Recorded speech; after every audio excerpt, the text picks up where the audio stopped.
Assalamualaikum warahmatullahi wabarakatuh. Alhamdulillahirabbil alamin. Wassalatu wassalamu ala asyrofil anbiya'i wal mursalin sayyidina wa maulana Muhammadin wa ala alihi wa ashabihi ajma'in. Amma ba'du. Kaum muslimin, mukminin, muslimat, mukminat yang dirahmati Allah Subhanahu wa taala. Berdasarkan informasi, insyaallah pada hari ini, hari Rabu tanggal 26 Mei 2021, insyaallah akan terjadi suatu gerhana bulan. Berdasarkan data dari Lapan RI, yaitu waktu Indonesia Barat, fase gerhana awal penumbra yaitu pada pukul 15.46 menit 12 detik. Kemudian awal sebagian pada waktu Indonesia bagian Barat pukul 16.44 menit 37 detik. Kemudian pada awal total yaitu pukul 18.09 menit 29 detik. Kemudian puncak gerhana waktu Indonesia Barat yaitu pukul 18 menit 43 detik. Kemudian akhir total yaitu pukul 18.27 menit 57 detik. Akhir sebagian yaitu pukul 19.52 menit 49 detik. Kemudian akhir penumbra yaitu pukul 20.51 menit 16 detik. Inilah informasi yang kami dapatkan dari Lapan RI. Kemudian bagaimana kita mensikapi gerhana, baik itu gerhana bulan maupun gerhana matahari. Allah Subhanahu wa taala berfirman dalam surat Fussilat ayat 37. A'udzubillahi minasyaitonirrajim. Bismillahirrahmanirrahim. La tasjudu lisyamsi wala lil qamari wasjudu lillahi allazi khalaqahunna. Janganlah kamu bersujud kepada matahari dan janganlah pula kepada bulan, tetapi bersujudlah kepada Allah Subhanahu wa taala yang menciptakannya.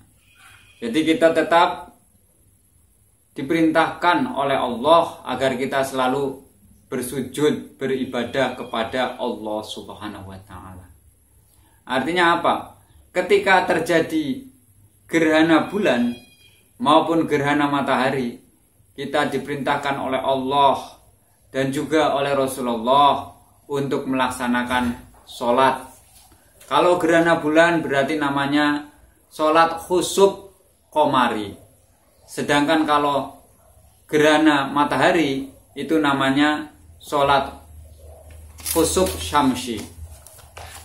Kemudian dalam sebuah hadis yang diriwayatkan oleh Imam Muslim, Rasulullah SAW bersabda, Inna syamsa wal qamara ayatani min ayatillahi la yankasifani limauti ahadin wala lihayatihi fa idza ra'aitumuhuma fad'ullaha wa sallu hatta yankashifa ma bikum.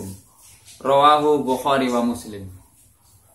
Sesungguhnya matahari dan bulan keduanya menjadi tanda atau dalil dari dalil-dalil adanya Allah dan kekuasaannya. Matahari dan bulan itu adalah tanda-tanda kekuasaan Allah. Kedua gerhana terjadi bukan karena kematian seseorang, dan tidak pula karena hidupnya seseorang. Maka apabila kamu melihat kedua gerhana, hendaklah kamu berdoa kepada Allah dan sholat gerhana sampai gerhana itu lenyap. Hadis ini diriwayatkan oleh Imam Bukhari Muslim. Saudara-saudaraku kaum muslimin, muslimat, mukminin, mukminat yang dirahmati Allah. Adapun tata cara sholat gerhana.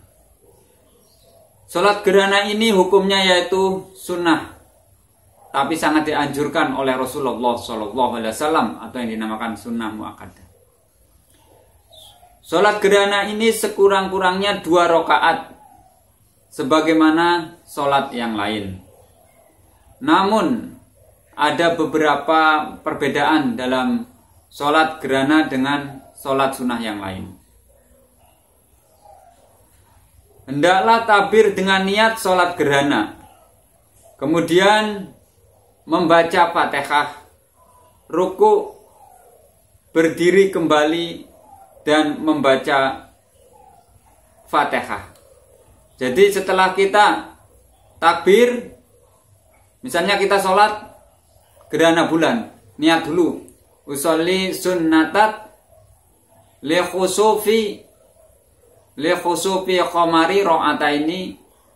Kalau menjadi makmum malillahi ta'ala, kalau menjadi imam malillahi ta'ala. Kemudian takbiratul ihram. Setelah itu membaca doa iftitah dan membaca Fatihah dan membaca surat. Setelah membaca surat, kemudian ruku. Setelah ruku jangan sujud, tetapi berdiri lagi.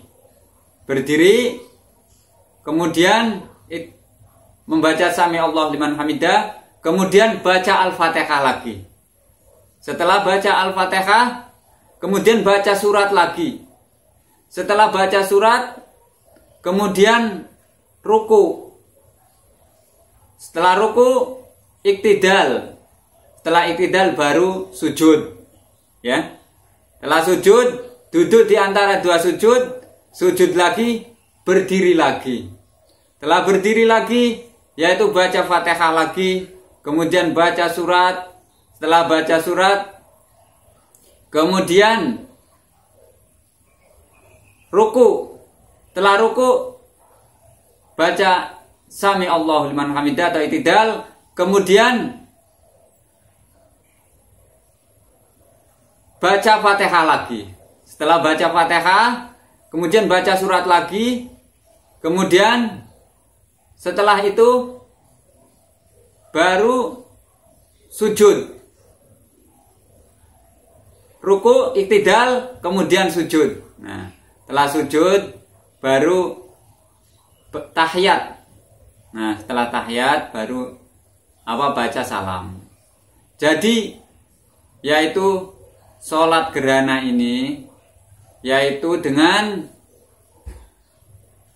2 rakaat, tapi 4 kali ruku dan 4 kali sujud.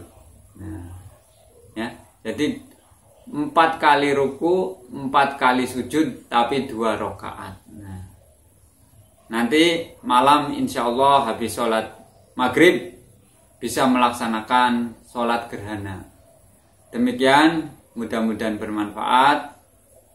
Billahi taufiq wal hidayah. Wassalamualaikum warahmatullahi wabarakatuh.